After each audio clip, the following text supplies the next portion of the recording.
Welcome to Adam's Athenaeum. Let's take a look together through the news and records of our times as we try to shed light upon the unvarnished truth. Thanks for coming back to listen to this episode about China. Let's talk about what China is up to, how that can affect America, and my thoughts on the matter. Let's get this out of the way. This video is not against any Chinese or Asian community. This video is against the Chinese Communist Party, or the CCP, and all of the communists in China who deserve to be called out.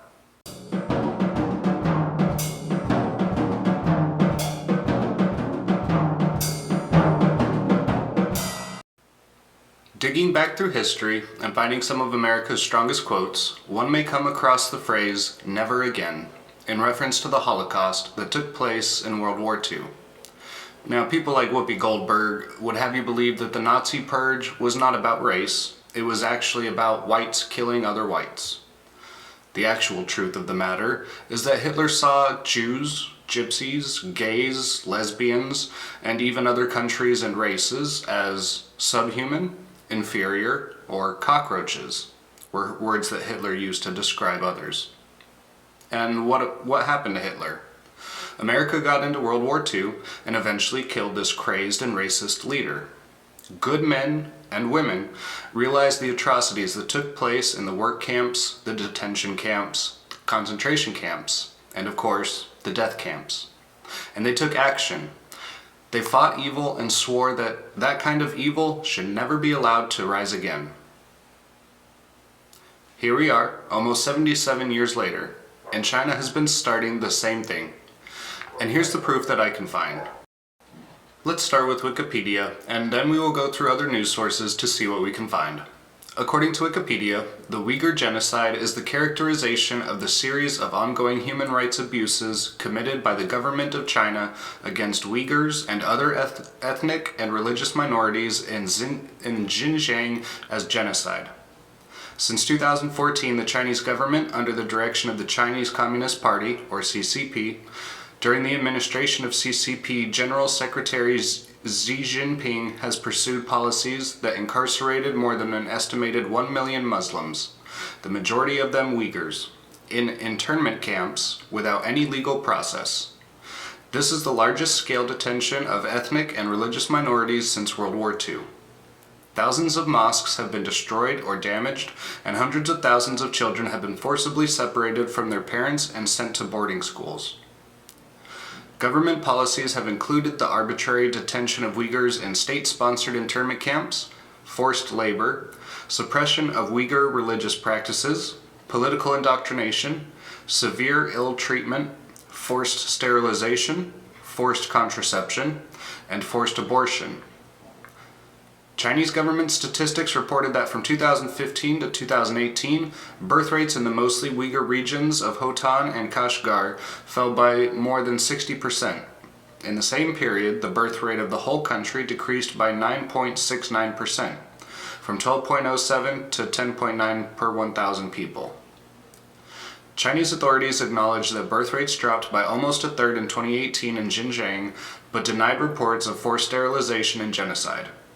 Birth rates in Xinjiang fell a further 24% in 2019 compared to a nationwide decrease of 4.2%.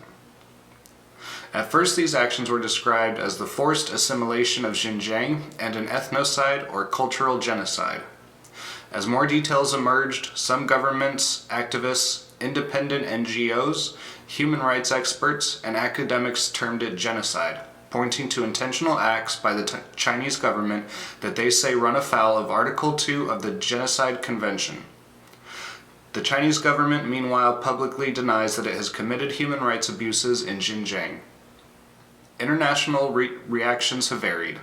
Some United Nations member states issued statements to the United Nations Human Rights Council condemning China's policies, while others supported China's policies.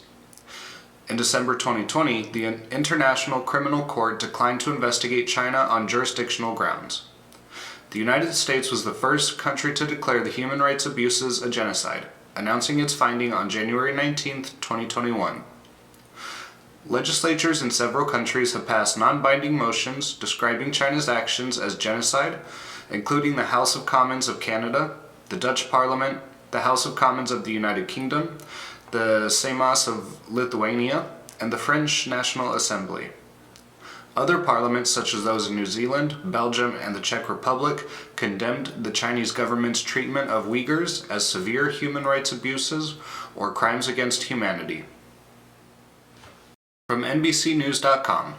Every former camp detainee Amnesty interviewed in the report recounted cruel and degrading treatment, including torture.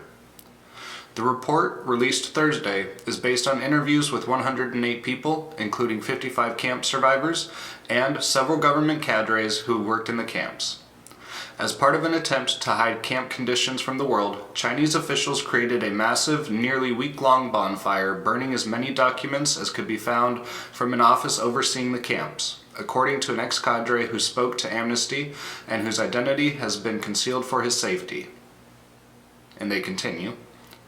The government cadre who said he attended the burning told Amnesty it took 5 or 6 days to burn everything in the office. It was not only the detainees' files, it is any re-education related materials, for example, all notes from meetings. Chinese authorities in the western region of Xinjiang have been rounding up women and men, largely Muslims, from the Uyghur, Kazakh, and Kyrgyz ethnic minorities, and detaining them in camps designed to rid them of terrorist or extremist leanings since 2017.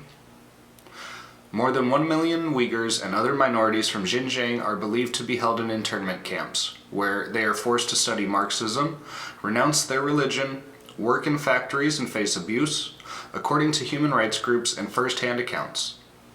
Beijing said these re-education camps provide vocational training and are necessary to fight extremism. Now, if you do a quick Google search, you can find multitudes of articles and interviews with survivors where you can learn way more than what I can provide here in a 10 to 20 minute video. What we can learn from these 2 articles alone is that Uyghur Muslims, who are their own ethnicity and have been for hundreds of years, are being kidnapped, tortured, raped, and murdered.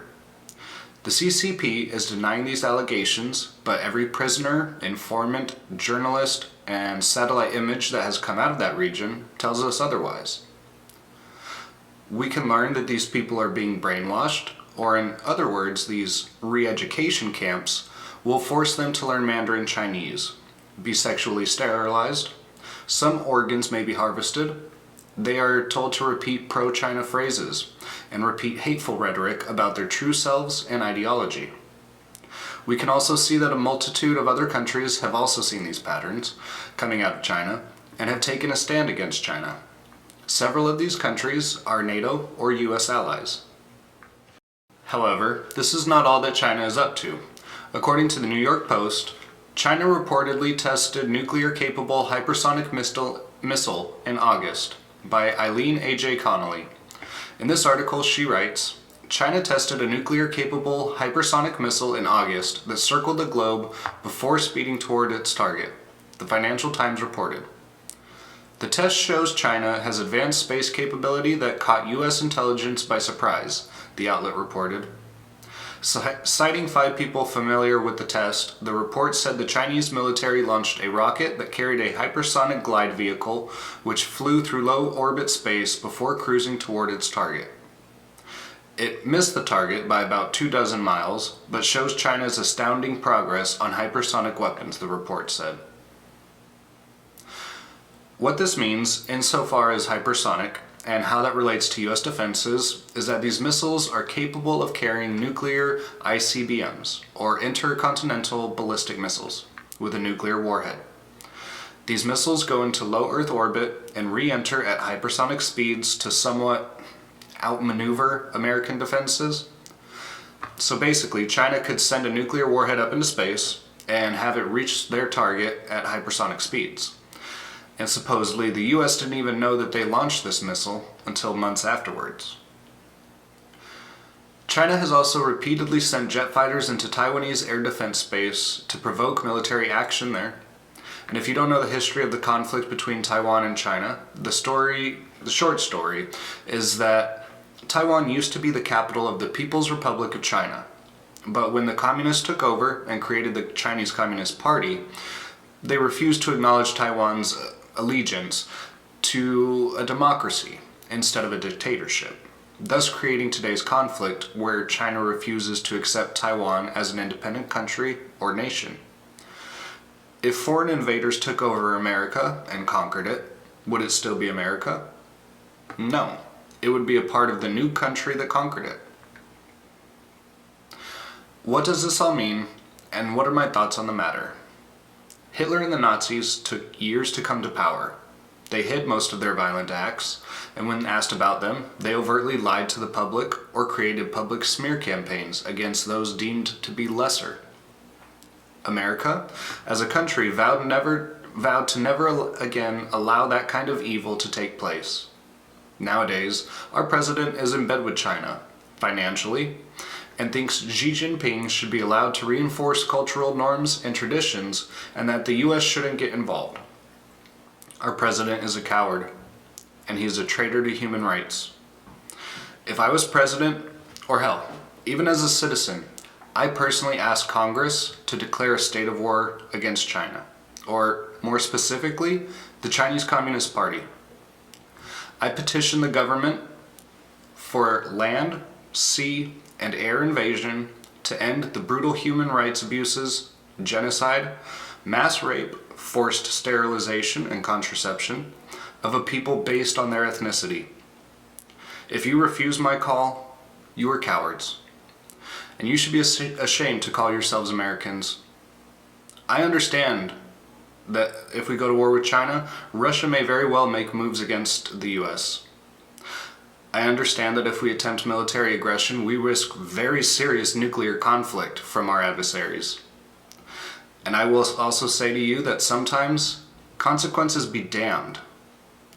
If you are okay with others being murdered, raped, sodomized, having genitalia scarred, cut, and mutilated, and want the world to ignore it so you can sleep soundly at night, that's cowardly too. What happened to the brave Americans? The ones who loved their country and all people? What happened to those who said, never again? Are we really okay with holding the Olympics in Beijing, China, and giving them millions, if not billions of dollars in proceeds, which will later be used to persecute people based on race or creed, or used in hypersonic missile production to be used against the US, assumedly? I also understand how many nuclear silos China has been digging, and that we don't know how many, if any, are operable and armed. And yet I, as a former soldier, would still ask Congress to declare a state of war against the Chinese Communist Party. War is not pretty. It's ugly. If we go to war with China, Russia, or both, are we prepared to win? Are we, as a country, willing to say, I will send myself, my sons and my daughters, to war to defend human life and the American dream? Many people will be killed. There will be accidental death and innocent civilians who get caught in the crossfire. It will cost America resources, allies, money, life, and an adjustment to wartime efforts. Or are we too comfortable in our plush recliners watching CNN lie to our faces, caring about this tweet or that celebrity to do anything about something that actually matters? And this is where I'll leave today's episode about China and the genocide and atrocities they are committing. If you have more to tell about what China is up to, please leave it in the comments section and share this video to anyone who hasn't heard about this topic. I'll see you back here next Thursday for my next video.